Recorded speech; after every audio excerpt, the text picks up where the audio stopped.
Hello दोस्तों, आज बात करते हैं रो के बारे में।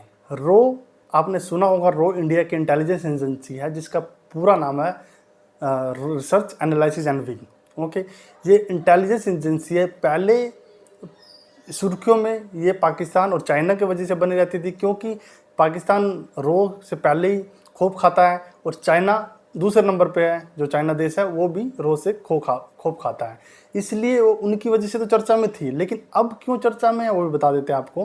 कनाडा की जो गवर्नमेंट है उन्होंने उसको रो को चर्चा में लाया। कैसे? वहाँ के जो खालिस्तान लीडर थे निज्जर सिंह, अभी कुछ दिन पहले उनकी हत्या हो गई थी। जब हत्या हुई थी, वहाँ की गवर्नमेंट जो कनाडा की और जो खालिस्तान के समर्थक थे उन्होंने डायरेक्टली बोला है कि इसके पीछे इंडिया की एजेंसी रो का हाथ है, इसलिए रो चर्चाओं में बनी हुई है। और दूसरी तरफ आपको बताते हैं कि रो का ऑफिस कहाँ पे है, कैसे ये काम करती है और कहाँ पे इनको खतरा रहता है और कैसे इनकी जो ज्वाइनिंग होती है, इन सब के बारे में आज आपको बताएंगे। पहले ये बताते हैं रो बनी कब थी। बात करते हैं जब युद्ध 1962 में चाइना के साथ हुआ था, दूसरा युद्ध 1965 में इंडिया के साथ और पाकिस्तान के साथ हुआ था। उस टाइम में जो एक ही एजेंसी थी, हालांकि चाइना के साथ इंडिया युद्ध हार गया था लेकिन पाकिस्तान से जीत गया था। उस टाइम एक ही एजेंसी थी, आईबी बोले तो इंटेलिजेंस ब्यूरो। लेकिन इंटेलिजेंस ब्यूरो से जो इनपुट मिले थे, जो इन्फॉर्मेशन मिली थी, वो ज़्यादा कारगर नहीं थी, उससे ज़्यादा हेल्प नहीं मिली। तो उसकी वजह से कुछ जो कि चाइना का इंडिया युद्ध हार भी गया था। लेकिन उस टाइम के तत्कालीन जो प्रधानमंत्री थे वो थी इंदिरा गांधी। उन्होंने बोला कि रो को गठन किया जाएगा, लेकिन किस तर्ज पे? जैसे कि अमेरिका की जो एजेंसी है CIA और जो ब्रिटेन की MI6 एजेंसी है, उसी की तर्ज पे रो को गठन किया जाएगा। उन्हें 1968 में रो का गठन कर दिया। जैसे गठन किया तब उसके जो पहले चीफ थे रामेश्वर नाथ काउ, उनको बनाया गया। जब वो बने, जब उन्होंने अपना चार्ज लिया, जब वो काम करते थे, जितने दिन उन्होंने काम किया, कभी भी ना तो वो सुर्खियों में आए, ना ही उनको कभी भी न्यूज में या फिर अखबार में उनकी कभी तस्वीर छपी। यानी कि जब तक रो में उन्होंने काम किया वो इनविजिबल रही। ये रहता है रो जैसे काम करती है। लेकिन जब उन्होंने हैंडल किया था, उसके बाद 1971 में जब बांग्लादेश अलग हुआ था पाकिस्तान से, तो उसमें पाकिस्तान जब युद्ध करने वाला था, जो कि पाकिस्तान जब हमला करने वाला था इंडिया पे, तो रो एजेंसी ने पहले ही इन्फॉर्मेशन दे दी थी कि पाकिस्तान हेल्प करेगा। और जो बांग्लादेश की जो मुक्ति वाहिनी ग्रुप था, उसका गठन करने के लिए जो रो ने और इंडिया की जो आर्मी थी उन्होंने बहुत हेल्प की थी। और उसके बाद पाकिस्तान से लड़ने के बाद 1971 में जो बांग्लादेश अलग हुआ था, उस टाइम में बहुत हेल्प हुई थी। और उसके बाद जो दूसरी बार जब हेल्प हुई रो की हेल्प से, वो हुई 1977 में, 1974 में, जब सिक्किम का विलय हुआ। उस टाइम में रो की हेल्प से जो चाइना की नाक के नीचे से 10,000 वर्ग मीटर का एरिया जो कि सिक्किम के साथ इंडिया में मिल चुका था, ये सब हुआ था रो की हेल्प से। और चाइना को कानो कान जो खबर भी नहीं लगी थी।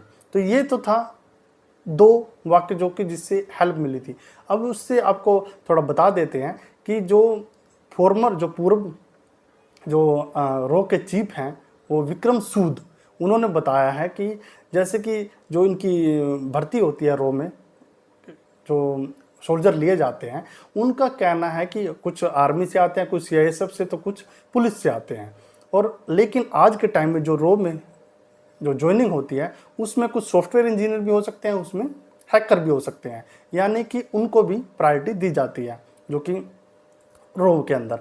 लेकिन उनका दूसरा ये भी कहना है कि जो ज्वाइनिंग होती है, जो कि ज्वाइनिंग होती है पुलिस से या CISF से या फिर हैकर या सॉफ्टवेयर इंजीनियर जो भी होता है, लेकिन उनका एज क्राइटेरिया जब आता है, जब उनकी ज्वाइनिंग होती है 30 या 32 के आसपास, 32 के आसपास रहता है, जब उनको काम करने का टाइम आता है या उनको शिफ्ट करने का टाइम आता है किसी भी फॉरेन में या फिर किसी दूसरी जगह शिफ्ट करने का टाइम आता है, तब उनको प्रॉब्लम होती है, क्योंकि वो लॉन्ग टाइम तक काम करने में असमर्थ रहते हैं, क्योंकि उन पर फैमिली प्रेशर रहता है। उनका कहना है कि रो को अपना एक यूनिवर्सिटी, अपना एक विंग, अपना सेपरेट बनाना चाहिए, जिसमें आर्मी की तरह जैसे कि 18 साल का एक बंदा भर्ती किया और भर्ती करने के बाद उनको 5 साल की ट्रेनिंग दी जाए और ट्रेनिंग के बाद 23 साल में वो काम करने के लायक हो जाए। रो के लिए। और फिर वो 10 से 15 साल तक एकदम डेडिकेशन से काम करे, बहुत उसे फुर्तीला होगा और वो काम भी डेडिकेशन से करेगा, उस पर ज़्यादा प्रेशर नहीं रहेगा फैमिली का। तो ये विक्रम सूद का कहना, जो कि फॉर्मर चीफ थे। अब दूसरा आपको ये बताते हैं कि ये काम कैसे करती है, क्या क्या इनका तरीका रहता है। जो रो रहता है, रो में जो यदि उनका ऑफिस की बात की जाए तो दिल्ली में लोधी रोड पे है।